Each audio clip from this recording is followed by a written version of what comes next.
for you because your cocoon is Hollywood. Yeah. And there's no room. I mean, mine was hard enough just being black and being like, hey, I am like a conservative. Oh, I'm no longer black. No, they will take that away. I'm black my whole life, but they were instantly like, she's not black. Yeah, I'm not black anymore, apparently. Yeah. So. How's everybody doing? My name is Anthony Brian Logan, and today we got to talk about Candace Owens and Amber Rose having a sit-down podcast interview on her channel. I'll link to that in the box.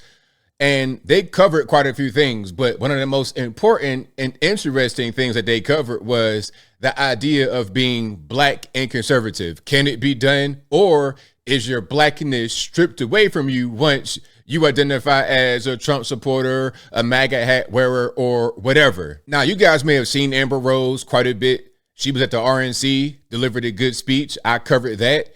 Here she is before the RNC at Mar-a-Lago with both Donald Trump and Melania. Okay, you see her right there on the right-hand side, obviously. Great picture. And then this was, I think, when she officially, quote-unquote, came out to her 24 million or so Instagram followers.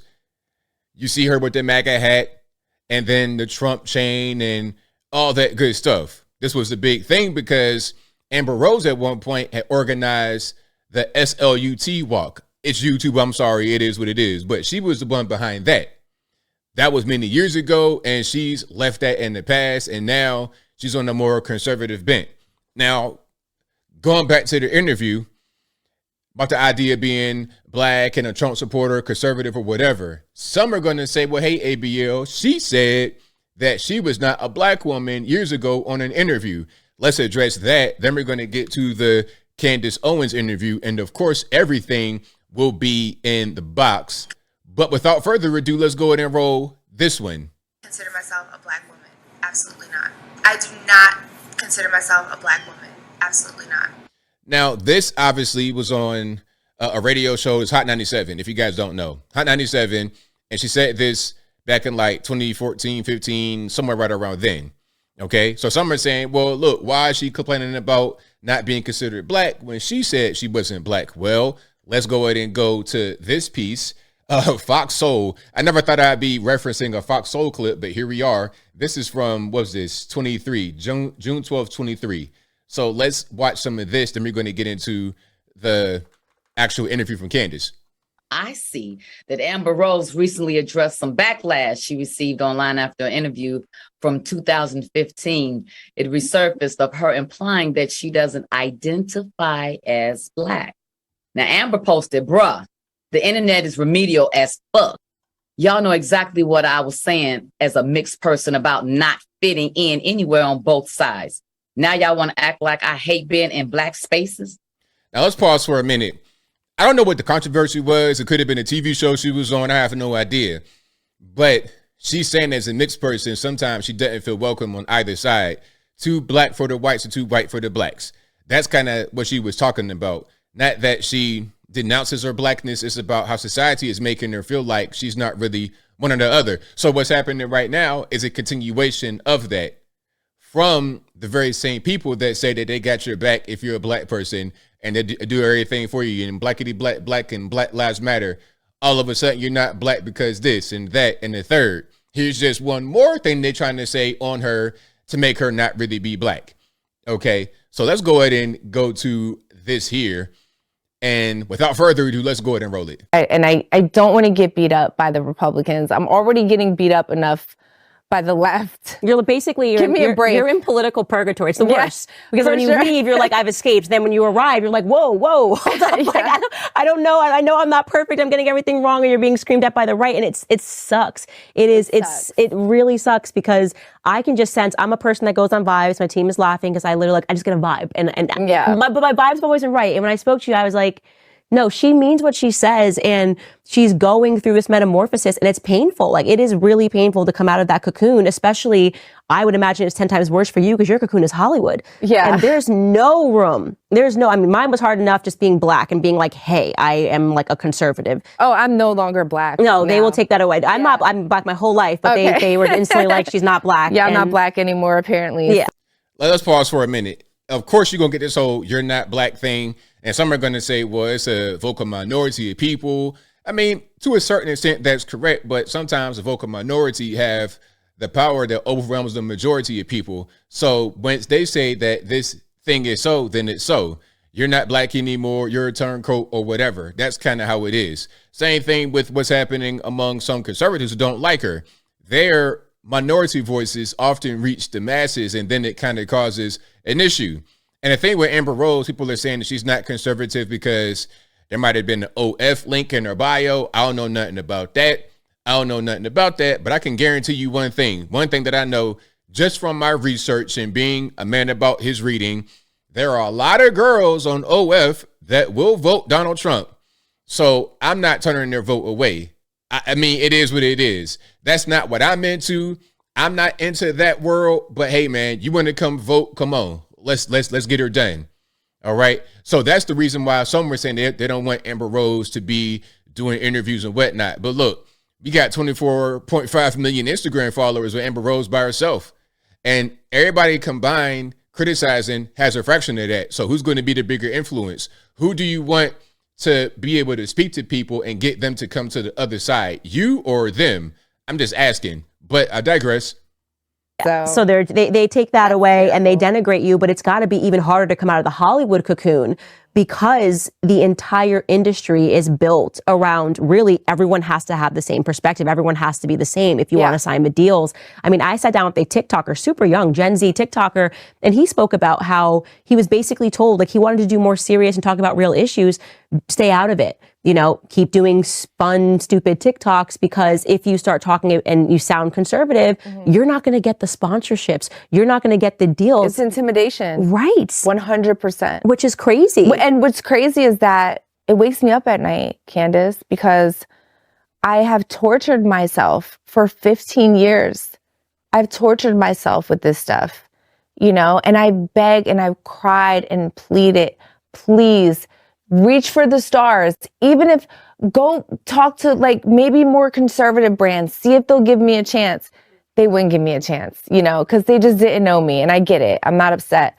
But they're like, no, this is it. This is what you're, and you know, I have a family. And so now some are going to say, well, the conservative brands won't reach out to her because, you know, the image is a thing. And I understand that point, you know, about God and family. Nothing wrong with that at all. Don't get misunderstood. I don't want anybody trying to say in the comments, ABL hates Christians. No, not at all.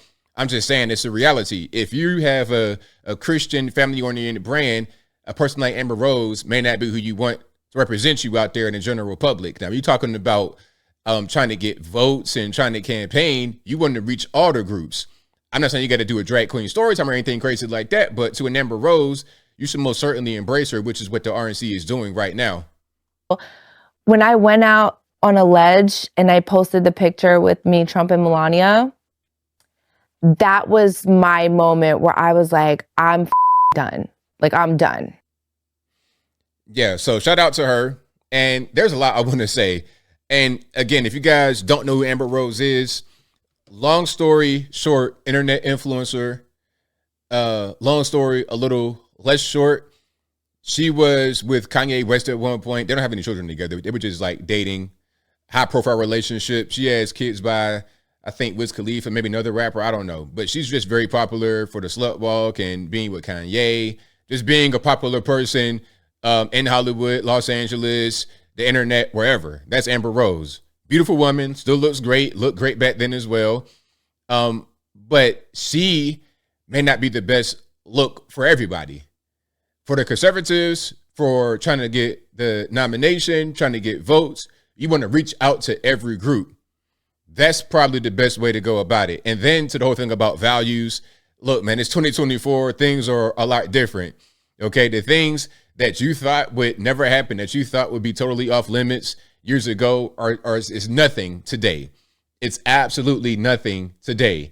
And the last piece about the whole race thing, it's so weird. What makes somebody black? Sometimes online, people say that about me. They say I'm not really black. Now, first of all, you could look at me. I mean, do you think that I'm anything else other than black when you look at my face? Okay, you look at my skin color, everything. You think I'm anything other than black? That's the first thing. Second thing, then they try to say, oh, you're from the suburbs, you had your mom and dad, all this, that, and the third. First of all, it's not even true. I come from the hood for real, like a really dangerous place I come from, especially when I was a kid. So that's the first thing. But second thing, it's like, really, is that how we measure blackness? By the level of poverty and a level of danger? So if I'd have been in a shootout, if I'd have had a gun put on me, if I'd have been beat up, stomped out, shot at, if I had a pit bull unleashed on me, if my smoke alarm is beeping every 2 seconds, does that make me black? So when we succeed and we get out of the hood and we get money and we are pushing ourselves forward and making our kids better than us, does that mean we're all of a sudden not black anymore? So I got to be stuck in perpetual poverty and failure in order to be black. But then when the outside world, whether they be black, white, anywhere from all over the world, when they come here and they say, hey, you blacks are poor and you don't have anything and you should be isolated over there, then you say it's racism. But when I say we don't have to do that, we can get out of that, I'm not black anymore, make it make sense. Make your mind up. Which is why, as I close and throw a little bow on top of there, I don't care about what anybody says. You want to call me not black? All right, so what does your word do for me? It does nothing. I'm going to keep doing what I do, keep on being successful. And the basement dwellers, the chicken tendy eaters, the Cheeto dust and the beard havers are still going to be raging at me from their place of obscurity. You're going to be stuck in the ghetto doing whatever.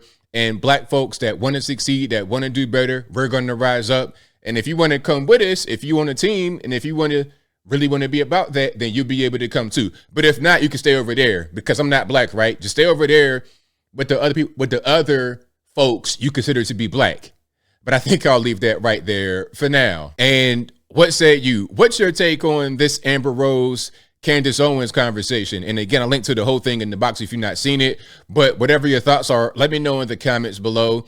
You guys know where I'm at. I mean, look, you can't be worried about what people say. A lot of these normies, mouth breathers that don't have any education, that don't know anything, that could barely add 2 + 2. The successful people need to just keep elevating. And if anyone wants to be successful, if anyone wants to get out of the situation, they can follow you. They can walk in your footsteps.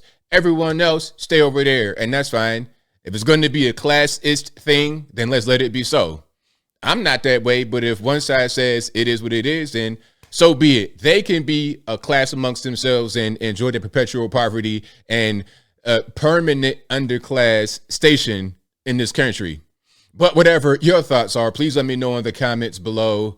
And that's all I got to say for this video. If you like what you heard, please comment, rate, share, and subscribe. Peace.